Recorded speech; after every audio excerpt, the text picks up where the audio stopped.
Hi guys, my name's Carolyn and welcome to my channel. Today I'm going to do my May wrap up and talk about the books that I've read this month. I have been going through quite a big reading slump since last August, but I did manage to find audiobooks. My friend Laura, who also reviews on my blog Book Chick City, she has always loved audiobooks and she recommended audiobooks to me quite some time ago now, and I did try and I tried and I just couldn't get into them. I tried them when I was doing the housework, I tried them before I went to bed, I tried them and I just couldn't get on with them. But last August I just couldn't concentrate on books and I couldn't seem to motivate myself to read like physical books, and so I thought, why not give audiobooks another go? And I'm really pleased I did, because these have been amazing. I've managed to listen to quite a few, and so it's really helped me get through some of the books that I've really wanted to read. The first book that I managed to finish was The Plan by C. Delaney. I hope I've pronounced the name right.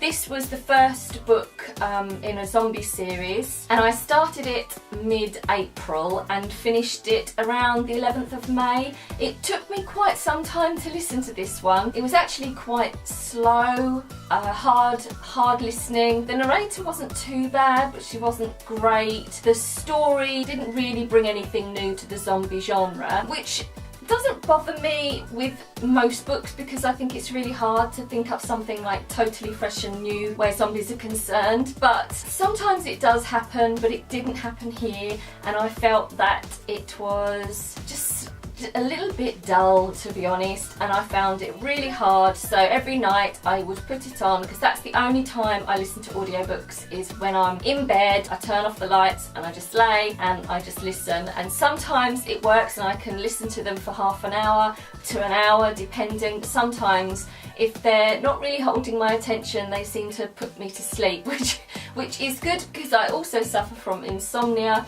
and so sometimes they're good to help me get to sleep, and other times they're great because if I can't sleep, then I just lay there listening to the audiobook. So yeah, I think I gave this 2.5, 3 out of 5 stars. It is the first of a series, but I didn't enjoy it enough to want to continue with the series. The second book I read was A Pound of Flesh by Sophie Jackson. I did enjoy it, but I didn't love it. I was really hoping that I'd love it because it sounded really good. It's about a guy called Wes Carter who is incarcerated. He falls for a teacher who comes to the prison to teach English literature, which I really liked. I was hoping for a bit more sexual tension. I didn't feel it between the characters. It didn't grab me like some books have. It is a contemporary romance, and I think it's the first in a series, but not with the same characters. I think the second book is going to be about Max, who's one of Carter's friends. I feel as though I didn't really get to know him or care enough about him, because I didn't get to know him enough to get excited about the next book in the series. Wes Carter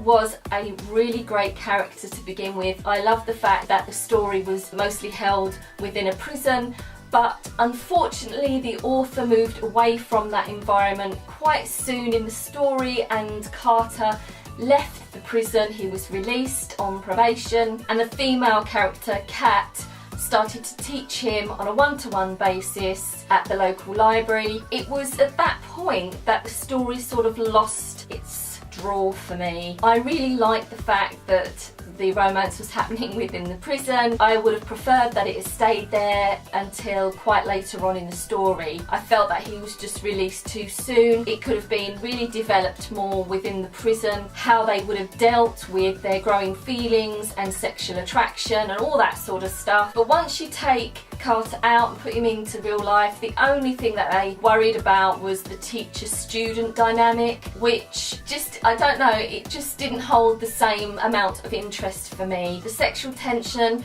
that could have been really built up when they were in the prison sort of fizzled out for me later on in the book. I think this came from fan fiction, and it's her debut novel. It was 400 odd pages or so, and once I'd got to the end of the book, I really feel as though it could have been cut down by 100 pages. I felt that it was far too long. The story sort of dipped halfway through and I found that I was getting a bit bored. So I think I gave A Pound of Flesh 2.5 stars out of 5.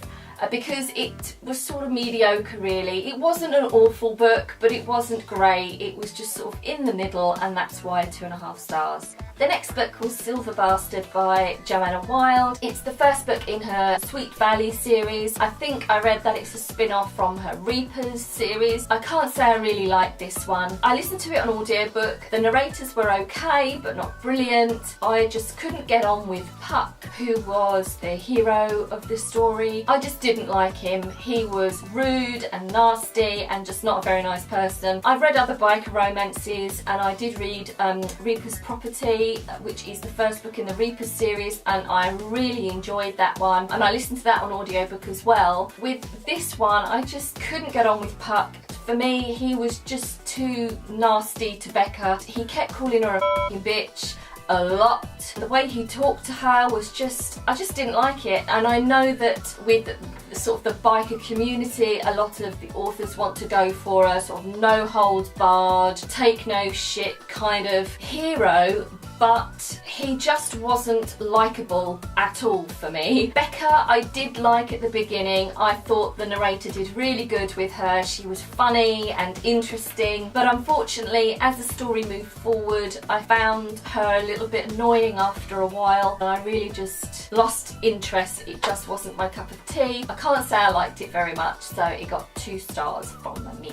They're the books that I completed, not many, but better than none. I am currently listening to Rule by Jay Crownover. I hope that's how you pronounce the surname, probably isn't. This is also the first of a series and I'm really enjoying it. The narrators are pretty good. It's a new adult contemporary romance. Occasionally it goes into a bit of a YA vibe, but for the most it stays within the new adult genre. I think the characters are 20 and 22. Yeah, I'm enjoying this one. I'm enjoying this one, so I'll let you know, because I think I'm about 80% through the audiobook, so I will let you know my final thoughts in June's wrap up. The physical book I'm currently reading is, let me just get it, is Plague World by Dana Fredsty. I'm enjoying this one. It's the 3rd book in the Ashley Parker zombie series. It's sort of like an urban fantasy vibe to it, and I've really enjoyed this series. First one I would say was the best out of all of them.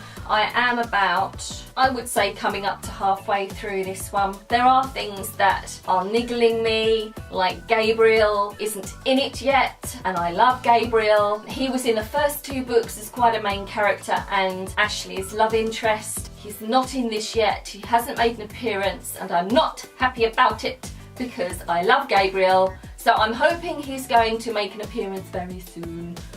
But yeah, I am enjoying it. If you like zombie literature, then I would definitely recommend this series. That's it for this month's wrap up. I will probably get around to doing my June TBR really soon. Other than that, that's it from me. If you like this video, please give it a thumbs up as usual and subscribe if you're new, and I will see you next time. Thanks a lot guys, bye!